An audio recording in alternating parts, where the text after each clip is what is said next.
যে সাফল্য আজকে আমরা দেখতে পাচ্ছি বাগানে আসার পরে, আমরা প্রথম যখন এই দুঃসাহসিক অগ্রযাত্রা শুরু হয় সেই কথাটা একটু শুনতে চাই।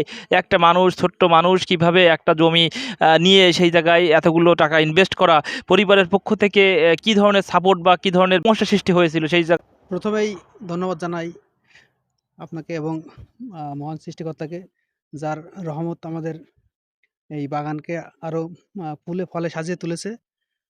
আর আ প্রত্যেকটা আ ব্যবসা শুরু করার ক্ষেত্রে অনেক প্রতিকূলতার মুখোমুখি হতে হয়।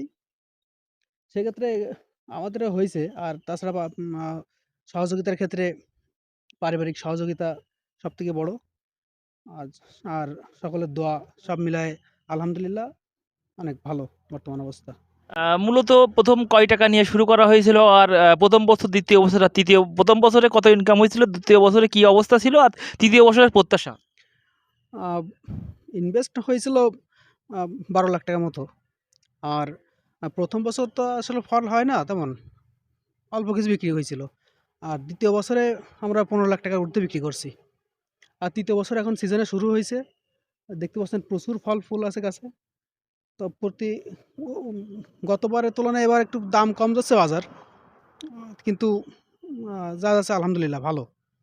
আ তো এবছর আশা করছি এরকম ১২,০০,০০০ থেকে ৳১৫,০০,০০০ মতো আমরা বিক্রি করতে পারবো ইনশাআল্লাহ।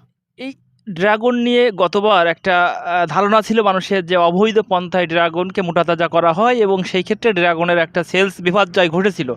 এই ফলগুলো কোন ধরনের ব্যবসায়ীরা অধিক মুনাফার জন্য যারা এই কাজ করে, তারা আসলে ঠিক করে কিনা? আসলে বিষয় হচ্ছে সকল ব্যবসার ক্ষেত্রেই সৎ এবং অসৎ মানুষ থাকে। তাদের উদ্দেশ্যও ভিন্ন, ভিন্ন থাকে। তো সেই হিসাবে এস এই যে ফলগুলোতে অনেকে অধিক মূল্য লাভের জন্য অ টনিক স্প্রে করছে। করে ফলগুলা বড় বানায়। দেখা যাচ্ছে তারা বিপর্যয়ের সম্মুখীন হয়েছে নতুন বছরে এসে। মানুষ সাধারণ যারা ভোক্তা আছে তারা এই টনিক দেওয়া ফল সম্পূর্ণরূপে বয়কট করেছে।